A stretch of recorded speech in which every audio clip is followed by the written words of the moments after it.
Buenas tardes, saludos a todos los congresistas. Bienvenidos a la última ponencia de las terceras jornadas en formación multimodal de técnicos sanitarios. Durante esta jornada tenemos el placer de contar con tres grandes profesionales. José Díaz, técnico en emergencias sanitarias, SUMA 112, Santiago López Rosado, técnico en emergencias sanitarias, instructor RCP y DEA, y Rafael Omar García, técnico en emergencias sanitarias, SUMA 112, que participarán con nosotros en el tercer Congreso Multimodal Técnicos Sanitarios.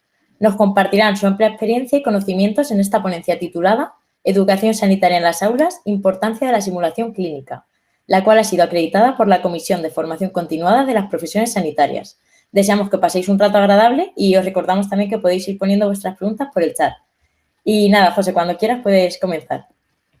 Vale, perfecto. Pues buenas tardes. Lo primero, me presento, como me ha presentado la compañera, soy José Díaz, soy técnico en emergencias sanitarias y tengo un pequeño problema, como solo tengo una pantalla, lo que vayáis poniendo en el chat, si Rafa, Santiago o alguien me puede ir diciendo, porque no lo veo. Entonces, eso es lo único.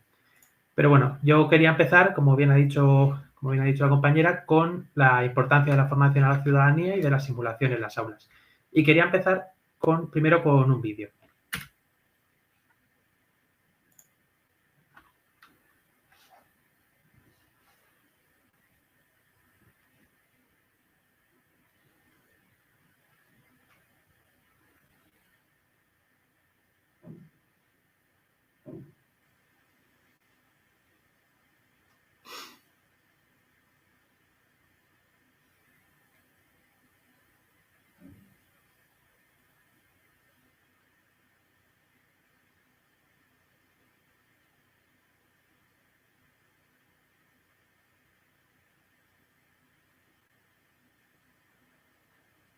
José, disculpa, no sé si el vídeo tiene audio o no.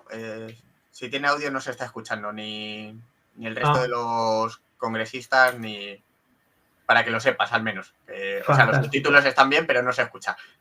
Pues espera, dame un segundillo. Está bien los subtítulos. Bueno, pues yo creo que apañas porque no sé cómo compartir el audio. Era solo para que supieras que no se estaba escuchando, por si era necesario. Realmente los subtítulos son iguales, pero espera. Vuelvo a compartir la pantalla otra vez. Siento que no se escuche, pero no sé cómo redirigir el audio del ordenador otra vez al Congreso. Así que nada, con los subtítulos creo que vamos más o menos por aquí. Espera.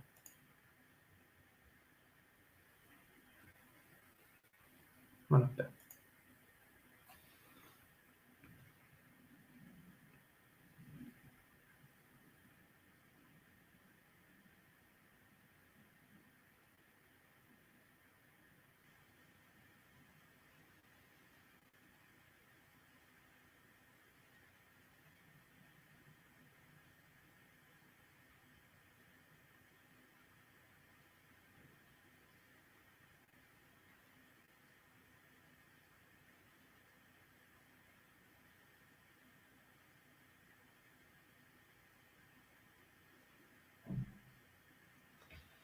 Vale, sin audio pierde un poco lo que son los gritos del final, pero bueno, imagino que todos y todas habéis reconocido que es un anuncio de la Dirección General de Tráfico, concretamente de este año pasado, o sea, de este año. Y nada, con esto quería empezar hablando un poco de las campañas de divulgación que hace la Dirección General de Tráfico respecto a la seguridad vial y los accidentes de tráfico, y empezar con algunas cifras también. En el año 2022, que son las últimas cifras de las que he podido unificar todo lo que voy a contar, murieron en las carreteras 1.746 personas, que fueron un 1,35% de los accidentes de tráfico que hubo en España. Y ya desde el año 1934 tenemos la primera reglamentación de tráfico en España. Luego ha habido muchas posteriores, pero la primera la tenemos desde el año 1934, es decir, hace 90 años. En el caso de los incendios, tenemos regulación desde el año 1993, ha habido posteriores, pero desde el 93 empezamos a tener ya regulación unificada contra incendios y murieron 235 personas en incendios en el mismo año, en 2022. No tengo la cifra completa de incendios, que debe ser muchísimo más alta, pero por supuesto el porcentaje sigue siendo bastante bajo. Y sin embargo, en el mismo año, en el 2022, murieron por parada cardíaca extrahospitalaria 8.429 personas. Se entiende que están contadas aquellas en las cuales se iniciaron maniobras de reanimación y aquellas en las cuales se preveía que podía haber alguna posibilidad de supervivencia, que fueron un 88% de las paradas cardíacas extrahospitalarias que hubo en España. Y la regulación nacional no llegó hasta el año 2009 y luego tiene que haber regulaciones posteriores de forma autonómica. Por lo tanto, de hecho, en la Comunidad de Madrid, por ejemplo, es de 2017, de hace 7 años. Con esto quiero visibilizar un poco la cantidad de campañas de prevención que tenemos, que es fantástico, por supuesto, en materia de incendios, en materia de accidentes de tráfico y las pocas campañas de divulgación que tenemos en materia de qué hacer ante una parada cardíaca extrahospitalaria cuando sigue siendo el motivo de fallecimiento más alto y con mayor porcentaje de fallecimiento. Me diréis, vale, los que murieron en incendios y los que en accidentes de tráfico también están dentro de esa cifra. Pero tenía por aquí la cifra restada, que fueron 6.683 si quitamos los muertos en accidentes de tráfico y en incendios. Sigue siendo un porcentaje altísimo. Entonces, creo que de cara a nuestras formaciones, que es un poco el tema que nos ocupa también hoy, tenemos que no solo formar a la gente, sino concienciarles de lo que le estamos enseñando y de que su ayuda al final no deja de ser vital. Ahora veremos algún dato más. Voy a hablar de las guías de la RC 2021, que son las últimas guías que tenemos, y voy a empezar con una frase que a mí me parece personalmente demoledora en cuanto a la contundencia de la frase, que dice que todo ciudadano debería aprender las técnicas básicas para salvar una vida. Y me parece que recoge perfectamente lo que hacemos cuando damos formación y cuando enseñamos maniobras de RCP. Además, nos habla de la fórmula Utsein, que habla de que la ciencia médica, la eficiencia de la educación y la implementación local es lo que nos lleva a la supervivencia. En nuestro caso, nosotros estamos aquí, en la eficiencia de la educación, que es lo que tenemos que garantizar. Y no solo la educación, como enseñar técnicas, sino también las famosas soft skills, que en el mundo de la tecnología se habla mucho de lo que son las hard skills, las habilidades técnicas, es decir, pues saber, por ejemplo, programar, saber configurar un equipo, etcétera. Y también las soft skills, trabajo en equipo, trabajo bajo condiciones de estrés, relación interpersonal. Y las mismas guías de la RC del año 2021 también hablan de la importancia de la simulación clínica a la hora de impartir esa formación. Simulación de alta calidad o simulación de baja calidad. Lo importante es que implementemos esos métodos en nuestras formaciones habituales. Y seguimos con cifras. En este caso, de las mismas guías del año 2021, he ido sacando las cifras de parada cardíaca extrahospitalaria a nivel europeo. Las cifras son muy variables, dependen mucho del país, pero tenemos una incidencia entre 67 y 170 por cada 100.000 habitantes. Y en casi la mitad, en más de la mitad se inicia RCP por parte del equipo de emergencias sanitarias que llega al punto. Hay un porcentaje muy variable de gente de paradas en las cuales un testigo ha empezado RCP, luego veremos que en España ese porcentaje se afina un poco más, de media un 58%, pero oscila muchísimo. Y en poquito más de un cuarto de ellas se aplica un desfibrilador, de media europea. Luego veremos que en España eso baja mucho. Y la supervivencia es en torno al 8%. Ahora vamos a ver las cifras españolas. Y primero creo que es importante hablar de la clasificación de las paradas cardíacas extrahospitalarias que hace el registro OSCAR, que es el registro de parada cardíaca extrahospitalaria español, del año 2022, que es el último del que tenemos cifras. Las clasifica en 3 grupos. Presenciadas por el servicio de emergencias. Esas, evidentemente, no vamos a hablar de las cifras porque no tienen ningún sentido. Presenciadas, pero no por el servicio de emergencias, que son el tipo 2, y no presenciadas, que son el tipo 3. Y dentro del tipo 2, la que nos va a interesar va a ser aquella en la que se inicia soporte vital básico o RCP básica por parte de testigos. Como hemos dicho antes, tuvimos 9.499 paradas cardíacas extrahospitalarias con posibilidad de reanimación en España en el año 2022, lo cual nos da un 24,2 una incidencia de 24,2 por cada 100.000 habitantes. La mediana no es la media de tiempo, sino la mediana, es decir, cogemos todos los datos y eliminamos los extremadamente superiores y los extremadamente inferiores, y la mediana nos da que los servicios de emergencia tardaron en llegar 11,9 minutos, que como bien sabemos es dentro de la curva de Drinker, que va bajando la supervivencia a medida que pasan los minutos, estamos fuera de toda posibilidad de supervivencia y, por supuesto, fuera de toda posibilidad de recuperación neurológica. Y solo en un 23,5% el servicio de emergencias tardó menos de 8 minutos en llegar. En un 39,3% de las paradas se inició soporte vital básico, soporte vital previo, que son las siglas, por testigos, y en total, testigos, personal sanitario que no sea el servicio de emergencia u otro personal de servicios públicos, policías, etcétera, se inició en un 61,9%, que creo que estas cifras también tienen que servirnos para concienciarnos, sobre todo para concienciar, que no es solo formar, sino también que la gente entienda la importancia de esto que estamos enseñando. Y solo en un 8,9% de las paradas cardíacas extrahospitalarias se colocó un desfibrilador. Es un porcentaje bajísimo. Y ahora que estamos empezando a implementar desfibriladores en casi todos los sitios, podemos presuponer que hay un porcentaje que sean pueblos remotos, que sean sitios en los cuales no hay desfibrilador, pero hay otro mucho porcentaje en el cual sí se podría haber aplicado un desfibrilador y no se ha hecho. Y ahora vamos a hablar de la formación a la ciudadanía dentro de la Comunidad de Madrid. Tenemos dos grandes servicios de emergencia en la Comunidad de Madrid. Tenemos el SUMA 112, que es el servicio de emergencias autonómico, pertenece a la Consejería de Sanidad, y luego SAMU y Protección Civil, que es un servicio municipal de emergencias. SUMA 112 hace formación, digamos, masiva, entre comillas, en ferias, en grandes eventos, y formación a personal docente de los centros de la Comunidad de Madrid. Y luego SAMU y Protección Civil, que a través de su cuerpo de voluntarios de protección civil da formación también masiva en grandes eventos dentro de la Ciudad de Madrid y forma a docentes, alumnos y primeros respondientes, conductores de autobús, policías, guardias civiles, etcétera, dentro de lo que es el término municipal de Madrid. Luego también están las agrupaciones de voluntarios de protección civil de cada municipio que tienen sus planes de formación, pero no están tan, digamos, tan regulados y tan estandarizados. Y luego quería terminar con una reflexión, antes de dar paso a Rafael y a Santiago, y con una propuesta de metodología docente, en base sobre todo a lo que hemos visto de las guías de la RC, para que podamos aplicarla.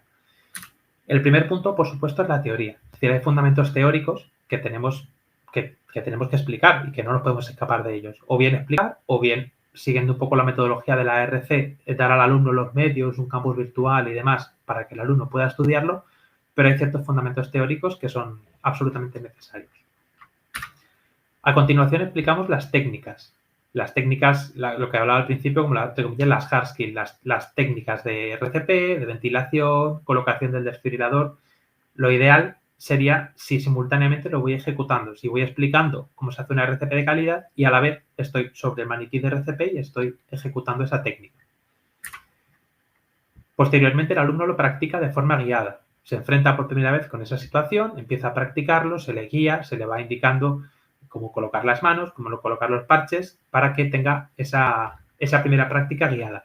Y a continuación lo practica, pero ya de una forma autónoma. Es decir, el alumno se enfrenta a la situación en un entorno controlado de hacer, por ejemplo, unas compresiones torácicas de calidad.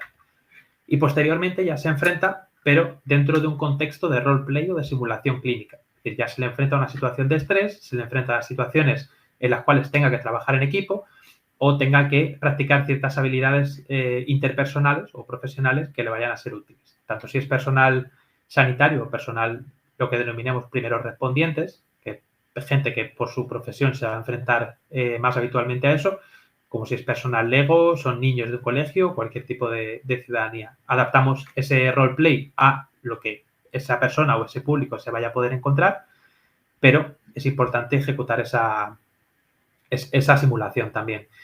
Y posteriormente hacemos un debriefing, hacemos una pequeña reflexión de cómo se ha hecho, de qué ha ocurrido, de cosas que podemos mejorar. Si es necesario, se revisa o se repite la simulación. Y por último, pues algunos cursos contemplan una evaluación, pues si es necesario se evalúa o se repasan conocimientos, se revisan flecos que hayan podido quedar. Por eso pongo el si procede al final y se da por concluida un poco la actividad formativa. Y luego quería un poco la reflexión también de la importancia que tiene la formación y la importancia que tiene que concienciemos a la gente que formamos de las cifras que hemos visto anteriormente, que al final no es solo te enseño una técnica, sino te enseño una técnica y te hago entender por qué esta técnica o por qué esta serie de técnicas son tan necesarias. Nosotros no tenemos, ojalá, pero creo que no hay ningún servicio de emergencias en España que pueda tener un tiempo de respuesta de 3-4 minutos garantizado. Entonces, la única forma que tenemos es de poder tener una ambulancia cerca, que la gente empiece a hacer estas técnicas desde el minuto cero o desde lo más cerca posible del inicio de esa parada cardíaca. Lo ideal sería, decía Eduardo Galeano, si mal no recuerdo, que el horizonte, al final nunca alcanzas el horizonte y la utopía es como el horizonte. Tú andas hacia la utopía y la utopía se va alejando, pero te sirve para caminar. Lo ideal, nuestra utopía, sería un poco que esto formara parte de los planes de medicina preventiva y de salud pública y de los planes educativos en los colegios, igual que se enseña seguridad vial, igual que tenemos campañas de concienciación y de divulgación todos los días en los medios de comunicación al respecto. Lo ideal sería que esto formara parte de eso.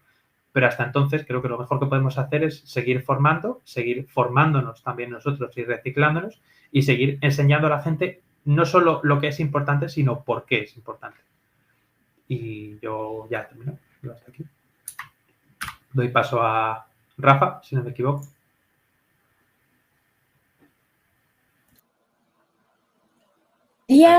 Sería Santiago, realmente. Perdón. Pues Santiago, cuando quieras.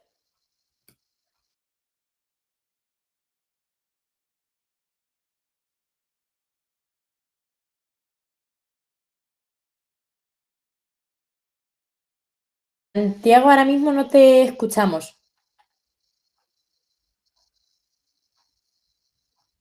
Vale, vemos tu pantalla.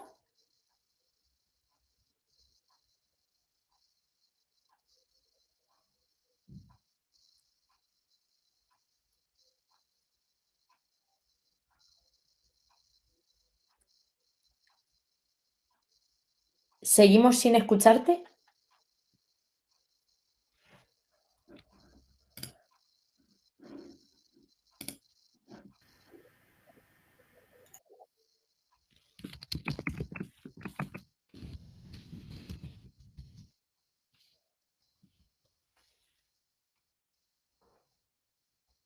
Hola, Santiago, ¿estás por ahí?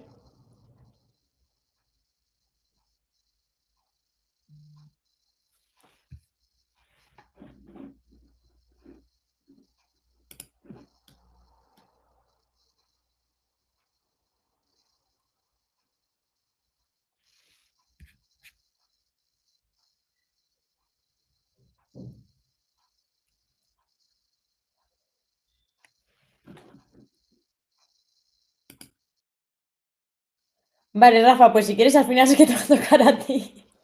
O a ver si Santiago que se ha desconectado y conectado. Santiago, ¿estás por ahí? Hola, hola, ¿me escucháis? Ahora sí. Vale, perfecto. Y veis la imagen del muñeco, ¿verdad? Sí. Vale, genial. Bueno, pues vamos a intentar no compartir pantalla, que es lo que nos ha dado el fallo, y comenzamos aquí. Bueno, pues os presentaba que mi nombre es Santiago, soy técnico de emergencias sanitarias y actualmente trabajo en el servicio de emergencias de Castilla y León. Vengo a hablar un poquito de lo que es el control de hemorragias. Es un ámbito en el que parece que está un poco más en auge y, al igual que comentaba el compañero, en la formación a personal LEGO en el ámbito de la reanimación cardiopulmonar, porque tenemos un tiempo de respuesta que influye directamente en la capacidad de recuperación del paciente, pues en el ámbito del control de hemorragias venimos a trabajar igual, ¿sí? Para esto existen diferentes formaciones ya creadas, ¿sí? Y aquí lo que vamos a ver va a ser un poco un taller práctico con un maniquí y un simulador que hemos generado, ¿sí? Para el control de hemorragias tenemos que tener en cuenta diferentes factores. Uno de ellos es que el cuerpo humano viene a mantener o a tener alrededor de entre 5 y 5,5 litros en una persona de 1,70 m, 80 kilos de peso de media, ¿sí? 5 litros de sangre que en un sangrado arterial por un principal vaso, como puede ser la arteria femoral o arteria humeral, va a generar un tiempo de respuesta útil en el paciente, es decir, debe de cohibirse esa hemorragia en el primer minuto, en los primeros 60 segundos, siendo los 30 segundos los necesarios o los que tiene el paciente para autocolocarse un torniquete o cohibir la hemorragia, ¿sí? Hablamos del tema de los torniquetes como algo que hasta hace un tiempo veíamos como la última opción, que fuese lo último que colocar en caso de que todo lo demás fallase, pero los protocolos nos hablan de que el control de hemorragia se basa en una presión directa en el sangrado, y en caso de que el sangrado no ceda, no se detenga por presión directa, debemos de utilizar agentes que nos permitan, ya bien mecánicos o químicos, que nos permitan cohibir esta hemorragia, ¿sí? En este caso, en el simulador, visualizamos que tenemos una hemorragia en el vasto externo del miembro inferior derecho, y al ser una zona muy localizada o muy cerca de la unión, es decir, de la zona de la ingle, de la pelvis, ¿sí? Aquí podríamos llegar a tener problemas acerca de colocar el torniquete. ¿Por qué? Porque un torniquete debe de ir colocado al menos 5 o 6 centímetros por encima de la herida, ¿sí? No por tener una hemorragia en la parte del tobillo, por ejemplo, debemos de colocar el torniquete lo más alto posible, ¿no? Esto solo se recoge en los protocolos de colocación de torniquete bajo fuego, bajo amenaza, en la que nos dicen que lo primero que debemos hacer es colocar un torniquete alto y apretado. Pero en una situación en la que nos podemos encontrar como servicios de emergencia, nos habla el protocolo de 5 o 6 centímetros por encima de la herida, ¿sí? El torniquete es un dispositivo ya creado, no se crea con un paño ni con un palo, ¿sí? Simplemente es un dispositivo creado, hay diferentes tipos, aquí podéis ver en las imágenes, el tipo CAT, generación 7, uno de los más utilizados y que más recomendamos desde el TUBI, ¿sí? El tipo SAM XT, otro tipo de torniquete, que lo que tiene es un pretensor, un dispositivo de tracción mecánica, que en el momento en el que generamos la suficiente presión en ese primer jalón, el 80% de la eficacia del torniquete, saltan unos dientes que los dejan bloqueados. No sé si llega a apreciar en la imagen, ¿sí? Que queda bloqueada la cinta. Y por último, pues hemos traído el tercer tipo de torniquete que más se está viendo en la calle, en los servicios de emergencia. Nosotros aquí en SACIL es el que utilizamos, ¿sí? Que es el tipo soft, ¿sí? El tipo soft tiene una serie de cosas buenas, que además de no tener velcro, en caso de que estemos trabajando en un entorno, bueno, pues con barro, nieve o agua, no permita la adherencia correcta de la banda.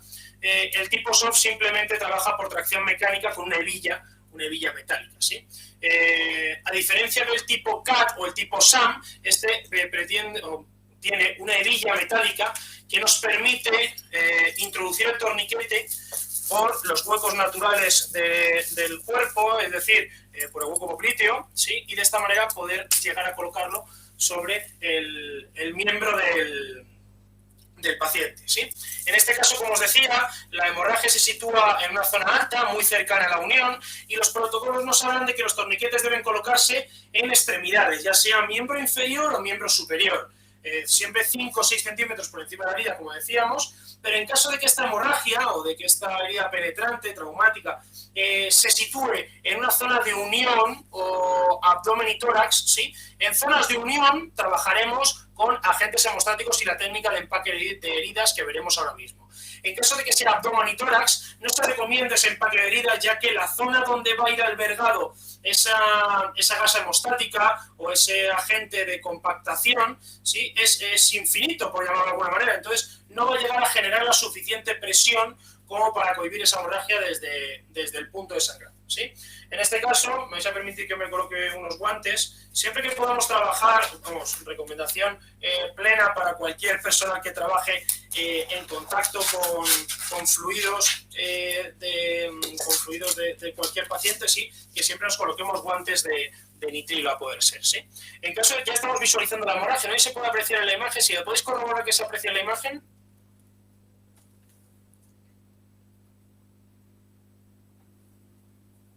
Entiendo que sí. No consigo leeros. Leído y me digáis. Sí, lo vemos Sí. pequeño, pero sí. Vale, voy a intentar acercar un poquito más, a ver si fuésemos capaces de tener una mejor imagen. Aquí. Vale, ¿ahí mejor? ¿Sí?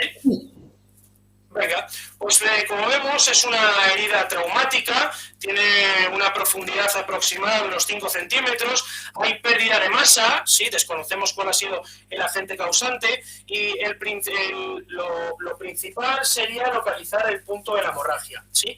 Vamos a ver que en muchos protocolos, en muchos comunicados nos hablan de que localicemos el punto de la hemorragia y dirijamos con nuestro dedo de la mano no dominante, ¿sí? En mi caso la derecha, lo localicemos e intentemos presionarlo, ¿sí? ¿Qué ocurre? Que los vasos sanguíneos, en el momento de que producen una herida traumática, tienden a una retracción y en caso de que no haya esa retracción, coger una arteria, ¿sí? Es similar a coger un macarrón, un elemento de pasta mojada, ¿sí? Que seríamos incapaces de pinzarla o con una gran dificultad, ¿sí? En este caso, nosotros habiendo localizado la hemorragia, ¿sí?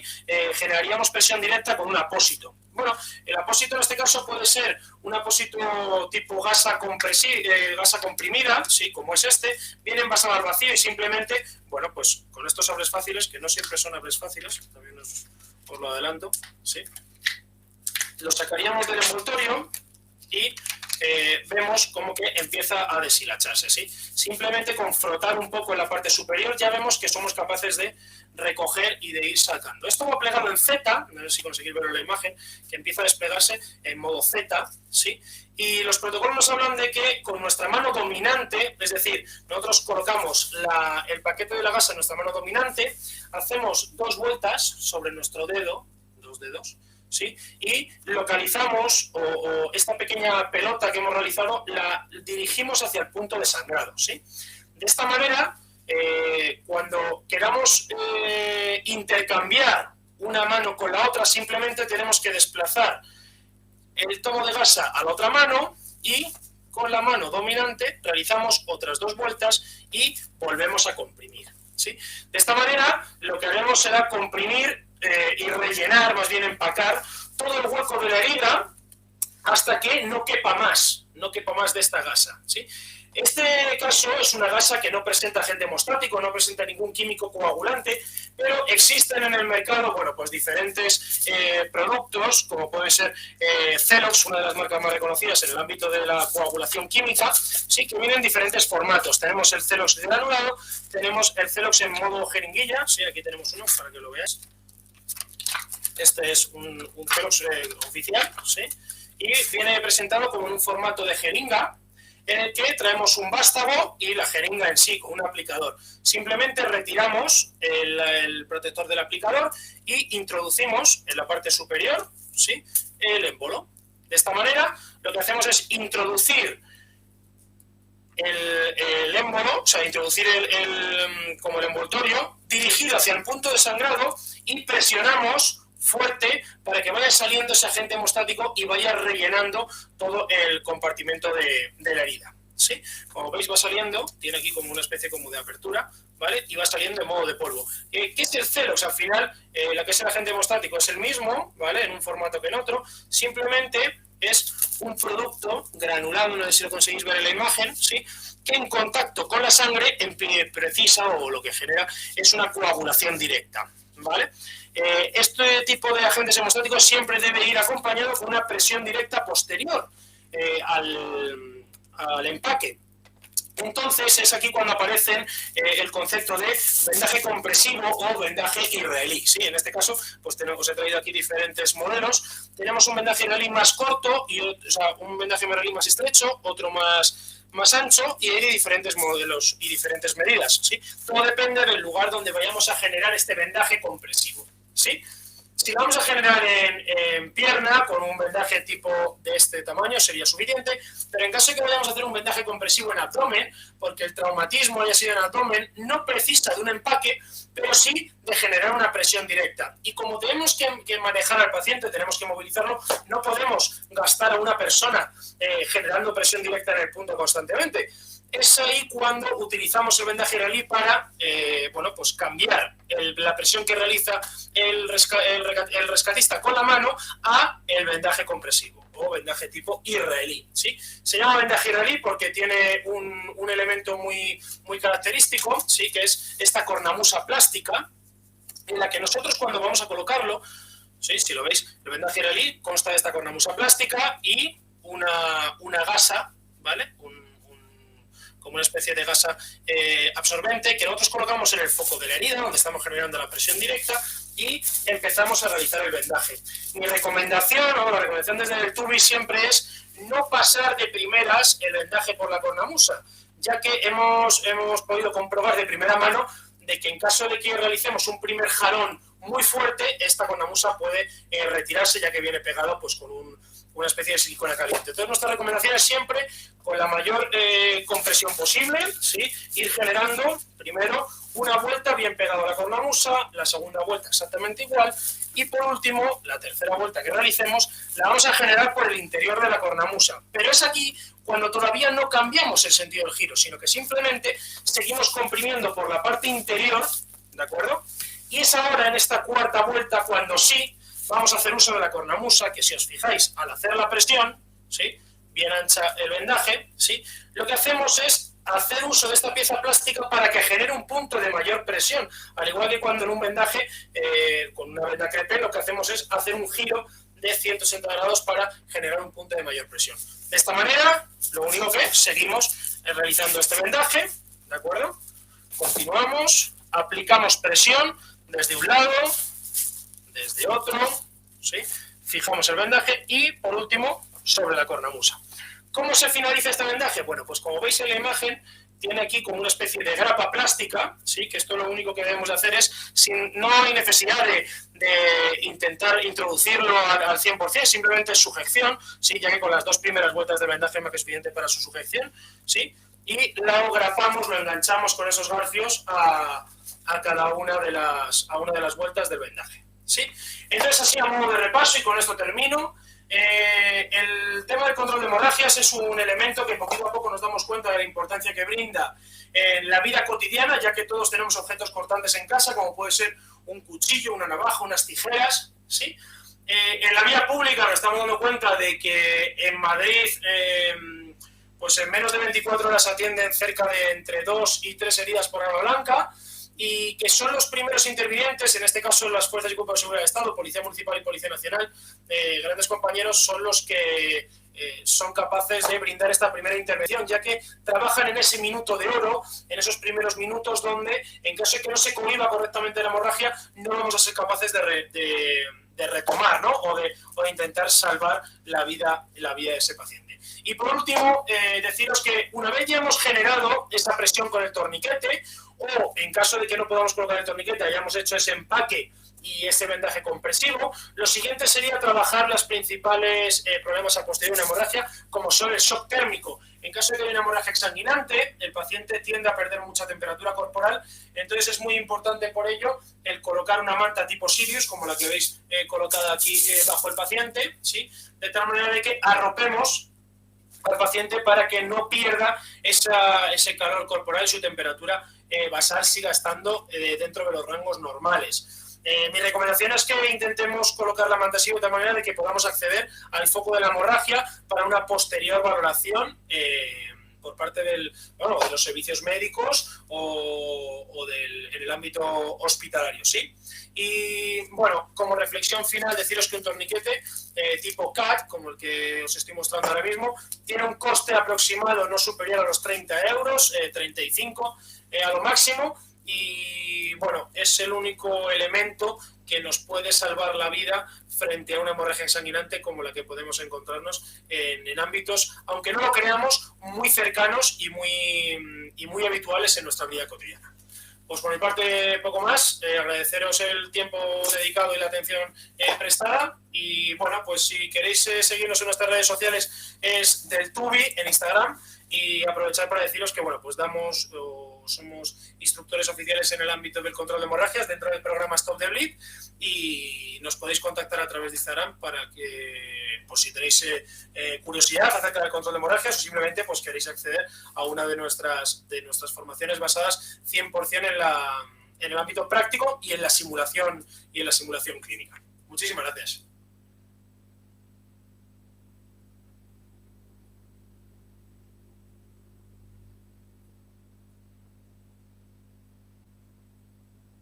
Vale, Rafa, pues cuando quieras puedes empezar.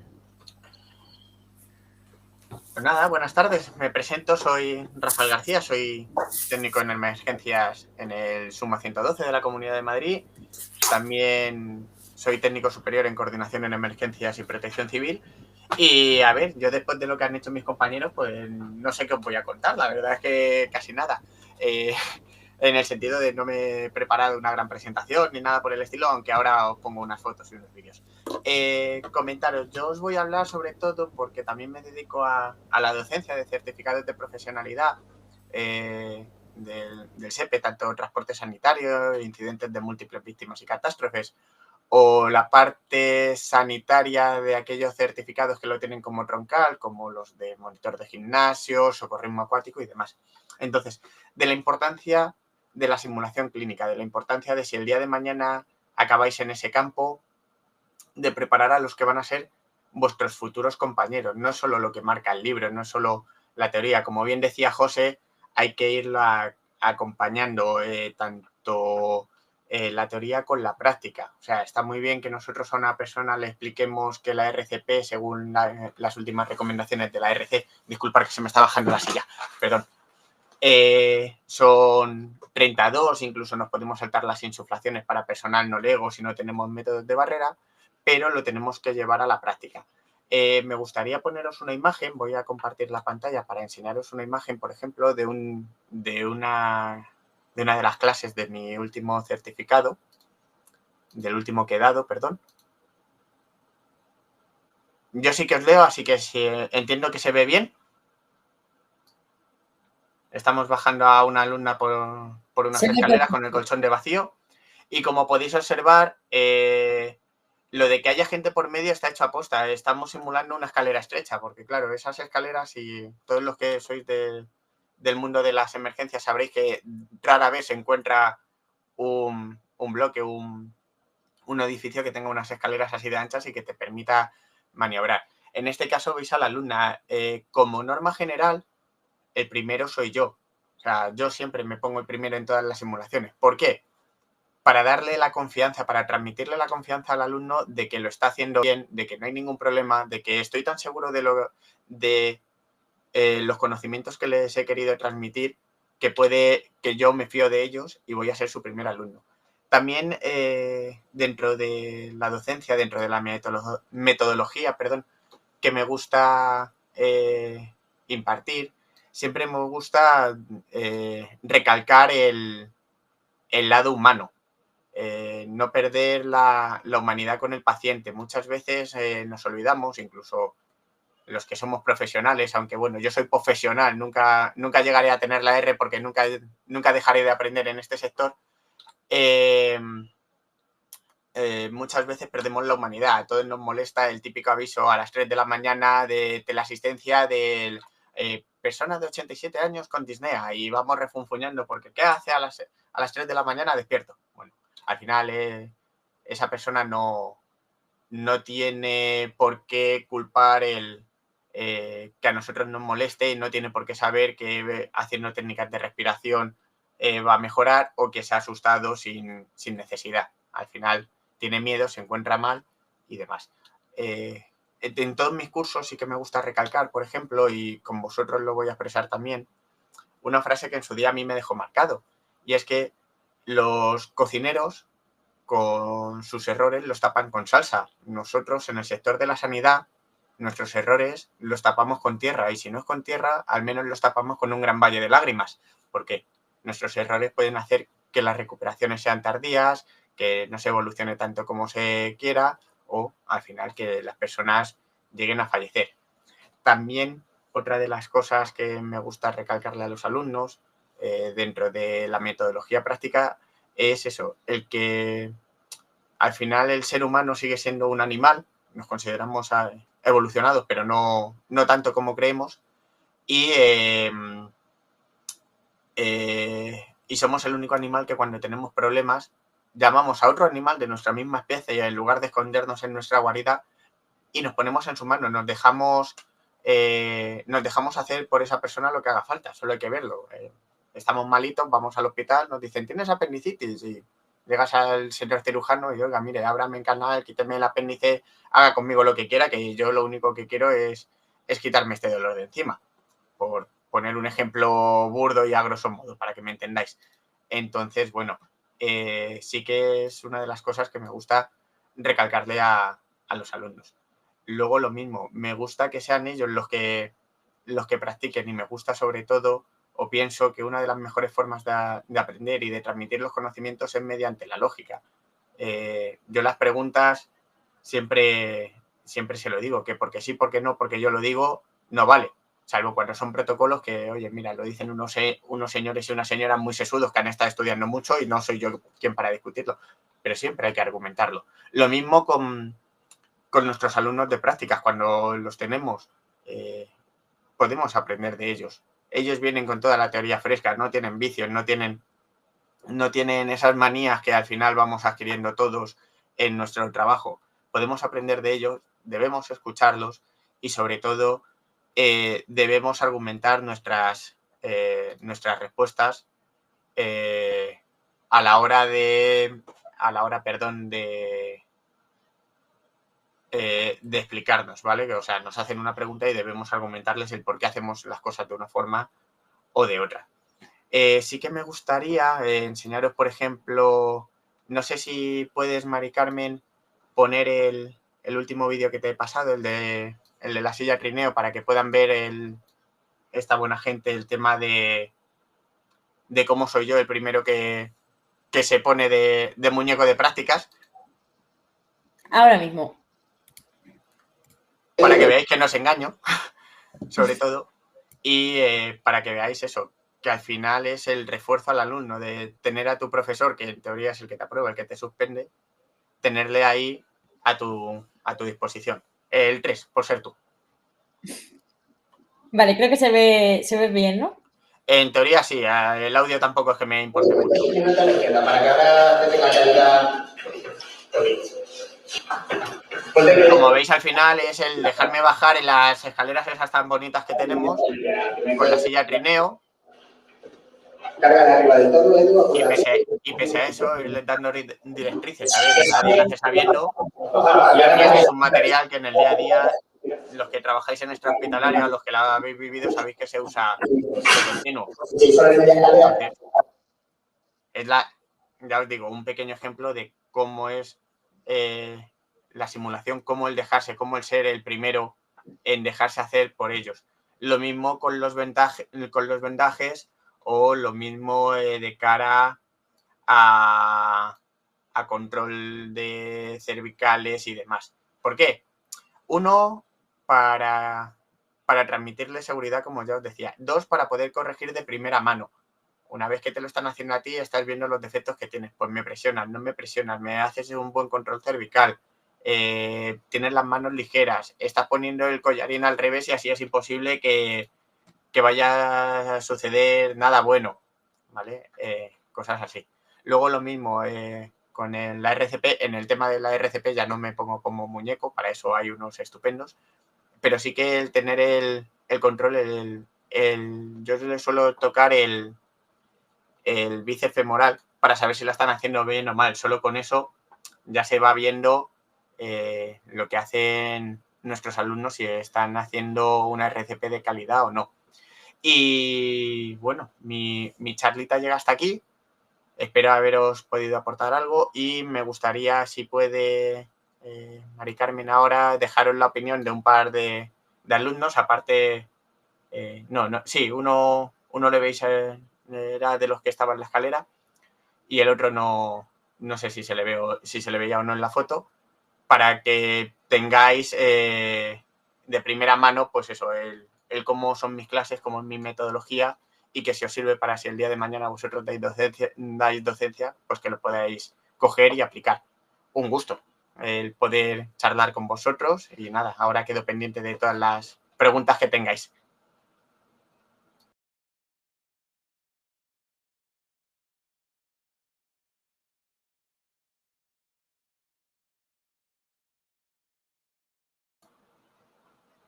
¿No se oye, Mari Carmen?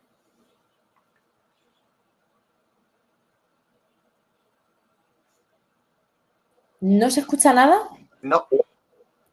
Mi profesor Ahora durante sí. 5 meses en un curso de transporte sanitario de 560 horas. Hago este vídeo para evaluar al profesor y dar mi criterio sobre él. Quería recalcar principalmente la calidad de persona, quien siempre ha estado disponible para nosotros, tanto durante el curso, sus horas lectivas y fuera de él. Quería decir que ha hecho las clases muy amenas, muy divertidas para que no nos aburramos en clase.